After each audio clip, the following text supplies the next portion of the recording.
ಪಾಲಿಸಬೇಕಾಗುತ್ತೆ. Science ಕ್ಲಬ್ನ ಸದಸ್ಯನಾದ ನಾನು ಭಾರತೀಯ ಸಂವಿಧಾನದ ಮೂಲಭೂತ ಕರ್ತವ್ಯಗಳಲ್ಲಿ ಒಂದಾದ 51H ವಿಧಿಯ ಅನ್ವಯ ವೈಜ್ಞಾನಿಕ ಮನೋಭಾವನೆ ಮತ್ತು ವೈಚಾರಿಕತೆಯನ್ನು ಬೆಳೆಸಿಕೊಳ್ಳುತ್ತೇನೆ.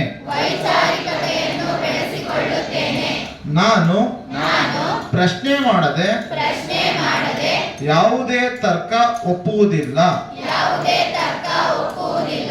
ಸಂವಿಧಾನದ ಮೂಲಭೂತ ಕರ್ತವ್ಯದ ಆಶಯದಂತೆ ಮೌಢ್ಯತೆ ಮತ್ತು ಅಂಧಕಾರವನ್ನು ನಿರ್ಮೂಲನೆ ಮಾಡಿ ಸಮಾಜಕ್ಕೆ ಪೂರಕವಾದ ಬದುಕನ್ನು ರೂಪಿಸಿಕೊಳ್ಳುತ್ತೇನೆಂದು ಈ ದಿನದಂದು ಪ್ರತಿಜ್ಞೆ ಮಾಡುತ್ತೇನೆ.